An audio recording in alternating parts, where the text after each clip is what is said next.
Hi friends, welcome to our channel ఇంటి రుచులు. ఈరోజు ఈ వీడియోలో ఎంతో టేస్టీగా ఉండే టమాటా పప్పుని చాలా సింపుల్గా ఏ విధంగా తయారు చేసుకోవాలో ఈ వీడియోలో చూసేద్దాము. దీనికోసం ముందుగా ఒక టీ గ్లాస్ నిండా కందిపప్పుని డ్రై రోస్ట్ చేసేసుకొని ఇలా హాఫ్ అన్ అవర్ పాటు పెట్టేసుకున్నామండి. ఇలా నానిన కందిపప్పులో 2 పెద్ద టమాటాలని కట్ చేసేసుకొని వేసేసుకుందాము. అలాగే 4 పచ్చిమిర్చిని కూడా తుంచుకొని వేసేసుకున్నాను. ఒక చిన్న ఆనియన్ని కట్ చేసుకొని దాన్ని కూడా వేసేసుకోవాలి. దీంతో పాటుగా కొంచెం పసుపు వేసుకుంటున్నాను.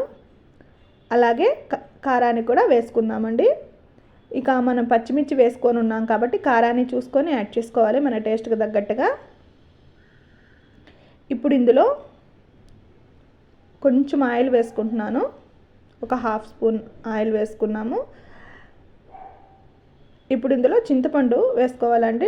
టమాటా పప్పు కాబట్టి చింతపండు కొంచెమే పడుతుంది. మనం డైరెక్ట్గా చింతపండు వేసాకంటే ఒక గిన్నెలోనో గ్లాస్లోనో పెట్టి వేసుకుంటే మనకి పప్పు అనేది బాగా ఉడికిపోతుంది. ఇక దీంట్లో ఆల్రెడీ వాటర్ ఉన్నాయి కాబట్టి కొంచెమే యాడ్ చేసుకున్నాను వాటర్ అనేది. ఇక మూత పెట్టి ఒక 4 విజిల్స్ రానిద్దాము. చూడండి, 4 విజిల్ తర్వాత ప్రెషర్ పోయాక చింతపండుని యాడ్ చేసేసుకొని ఇక టేస్ట్కి తగ్గట్టుగా సాల్ట్ని కూడా వేసేసుకుందాము.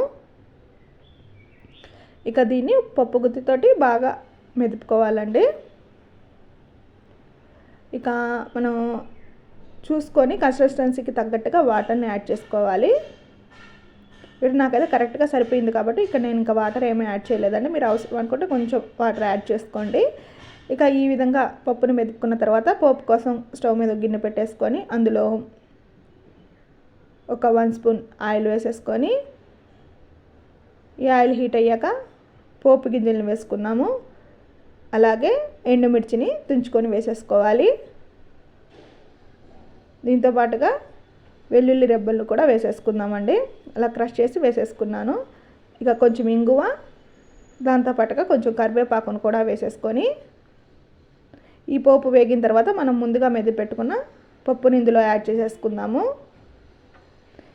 అంతే అండి. ఇక ఒకసారి బాగా మిక్స్ చేసేసుకొని కొంచెం కొత్తిమీర నచ్చితే మీరు కొంచెం కొత్తిమీర యాడ్ చేసేసుకోండి. అంతే అండి. ఒకసారి బాగా మిక్స్ చేసేసుకొని ఎంతో టేస్టీగా ఉండే టమాటా పప్పు రెడీ అండి. ఇది ఏదైనా సైడ్ డిష్ పెట్టేసుకొని వేడి అన్నంలోకి కొంచెం నెయ్యి వేసుకొని తింటే టేస్ట్ అనేది చాలా బాగుంటుందండి. ఇక నేను ఈ టమాటా పప్పు చేసిన రోజు సైడ్ డిష్గా దొండకాయ ఫ్రై కూడా చేసేసాను. అంతే అండి. ఎంతో టేస్టీగా ఉండే